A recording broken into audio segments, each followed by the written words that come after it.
In the early hours of March 8, 2014, a modern passenger aircraft carrying 239 people disappeared from the sky. There was no distress call, no emergency declaration, no sign of mechanical failure. Malaysia Airlines Flight 370 was flying a routine overnight route from Kuala Lumpur to Beijing. The weather was calm. The aircraft was modern and reliable. Nothing suggested danger. Yet less than 1 hour after takeoff, the plane vanished from civilian radar. What followed would become the greatest mystery in aviation history. More than a decade later, one question remains unanswered. How could a Boeing 777 simply disappear in the 21st century? Malaysia Airlines Flight 370 was a scheduled international passenger flight operating between Kuala Lumpur International Airport in Malaysia and Beijing Capital International Airport in China. The flight departed shortly after midnight on March 8, 2014, and was scheduled to land in Beijing at 6:30 a.m. local time. The total planned flight time was approximately 5 hours and 34 minutes. The aircraft assigned to the flight was a Boeing 777-200ER, one of the most reliable and widely used long-haul passenger jets in the world. At the time of the disappearance, the plane was 11 years old and had no record of major mechanical issues. It was carrying enough fuel to remain airborne for over 7.5 hours, giving it far more endurance than required for its planned route. On board were 239 people, 227 passengers, and 12 crew members. The passengers represented 14 different nationalities, including 153 Chinese citizens and 50 Malaysians, along with Australians, Americans, Europeans, and others. The flight crew consisted entirely of Malaysian citizens. The captain of the aircraft was Zahari Ahmad Shah, a 53-year-old veteran pilot who had joined Malaysia Airlines in 1981 and had accumulated over 18,000 hours of flight experience. The first officer was Fariq Abdul Hamid, 27 years old, with more than 2,700 flight hours. Both pilots were considered experienced and properly qualified to operate the aircraft. Flight 370 departed Kuala Lumpur slightly behind schedule at 12:42 a.m. local time. Weather conditions were calm, with clear skies and no reported storms along the flight path. Shortly after takeoff, the aircraft was cleared by air traffic control to climb to 18,000 feet and continue on its assigned route over the Gulf of Thailand. Initial communications between the cockpit and air traffic controllers were routine and unremarkable. Voice analysis later confirmed that the first officer communicated with air traffic control before takeoff, while the captain handled communications shortly afterward. Everything about the departure and climb phase of the flight appeared completely normal. For the first 37 minutes of the journey, Flight 370 followed its planned flight path. The aircraft cruised steadily, systems functioning normally, with no signs of mechanical failure or distress. Passengers would have been settling into their seats, many likely asleep, unaware that this flight would never reach its destination. At 1:19 a.m., air traffic control in Kuala Lumpur instructed Flight 370 to switch radio contact to Ho Chi Minh City as the aircraft prepared to enter Vietnamese airspace. The transmission from the cockpit was calm, professional, and brief. Captain Zahari Ahmad Shah responded with the words, "Good night, Malaysian 370. These would become the final spoken words ever heard from the aircraft. Less than 2 minutes later, at approximately 1:21 a.m., something extraordinary happened. Flight 370's transponder stopped transmitting. The transponder is a critical system that allows air traffic controllers to identify and track an aircraft. While transponders can fail, sudden loss without any accompanying distress call is extremely rare. At the same moment, the transponder stopped working. The aircraft disappeared from civilian radar screens in both Malaysia and Vietnam. No emergency signal was sent.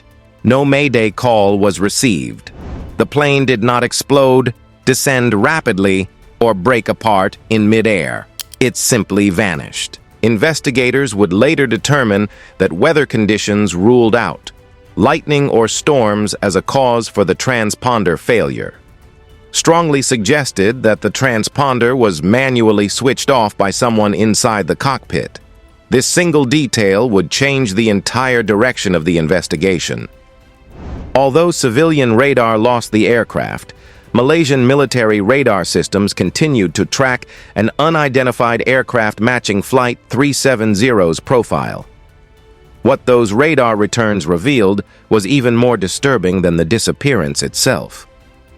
Shortly after disappearing from civilian radar, Flight 370 made a sharp turn away from its planned route.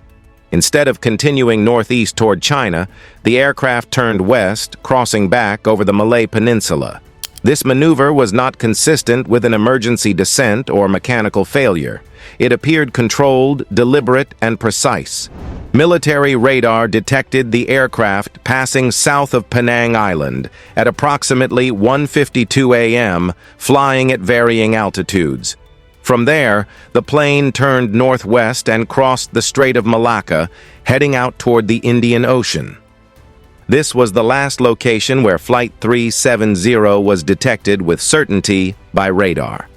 By 2:22 a.m., the aircraft reached the edge of Malaysian military radar coverage and disappeared. Once again, this time into one of the most remote regions on Earth. Although Flight 370 had vanished from radar, it had not vanished from the sky. Unknown to investigators at the time, the aircraft continued to communicate silently with a satellite operated by the British company Inmarsat.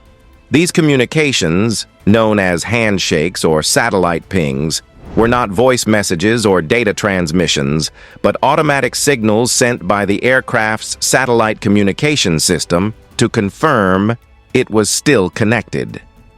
At 2:39 a.m., more than an hour after radar contact was lost, a phone call was placed to the cockpit. The call rang but went unanswered. Another call was attempted at 7:13 a.m., nearly 5 hours later, and once again, it rang with no response. These unanswered calls confirmed that the aircraft was still powered and airborne for hours after it disappeared. The most critical data point arrived at 8:19 a.m.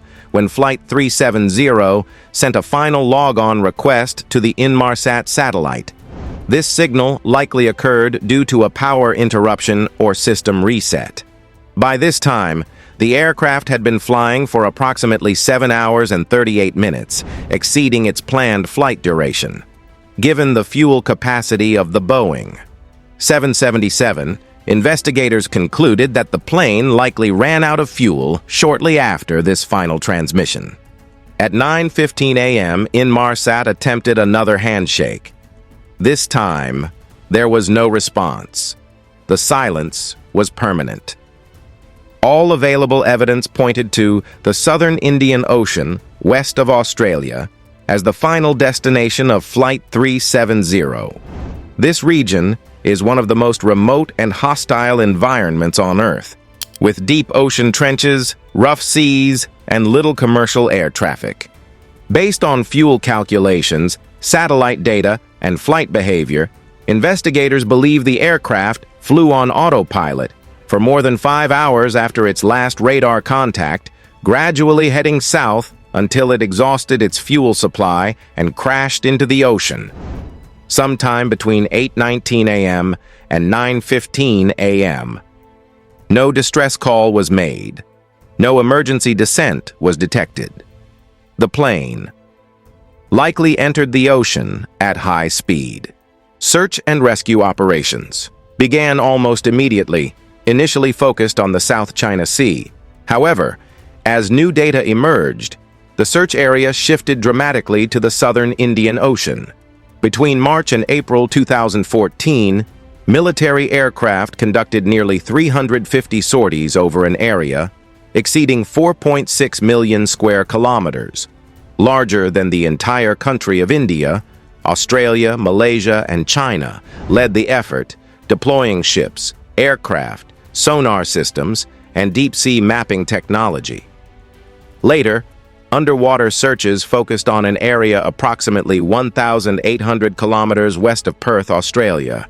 Despite years of searching and an estimated cost of $155 million, no main wreckage was found. In January 2017, nearly 3 years after the disappearance, the official search was suspended. In 2018, a private U.S. company named Ocean Infinity resumed the search using advanced autonomous underwater vehicles. After covering more than 33,000 square kilometers, the company also found nothing. The first confirmed physical evidence of Flight 370 was discovered in July 2015, more than a year after the disappearance. A wing flaperon washed ashore on Reunion Island, located nearly 4,000 kilometers west of the main search area. Serial numbers confirmed it belonged to the missing aircraft. Additional debris fragments were later found along the coast of East Africa, including parts in Mozambique and Tanzania. These discoveries supported the theory that the plane crashed in the Indian Ocean and that ocean currents carried debris westward over time. Analysis of the flaperon revealed a critical detail: the aircraft's landing flaps were not extended. This suggests that the plane did not attempt a controlled ditching and likely struck the ocean at high speed, possibly in a steep or vertical descent. Despite extensive investigation, no single theory fully explains the disappearance. Passenger hijacking was initially suspected due to 2 passengers traveling on stolen passports. However, Interpol later confirmed both individuals were asylum seekers with no links to terrorism, and the theory was dismissed. Crew involvement has also been examined. Investigators analyzed the pilots' personal lives, financial records, and even a flight simulator found in the captain's home. While no direct evidence of wrongdoing was found, aviation experts believe that the deliberate shutdown of systems and controlled flight path changes could only have been performed by someone with advanced cockpit knowledge. According to this scenario, the aircraft continued flying on autopilot until fuel exhaustion. The Australian Transport Safety Bureau has described this as one of the more plausible explanations, though it remains unproven. The truth about what happened to Malaysia Airlines Flight 370. Whether it was human action, mechanical failure, or a chain of events that no one could have predicted, the silence of that aircraft continues to haunt aviation history. Until the wreckage is found, Flight 370 remains lost, not just in the ocean, but in time itself.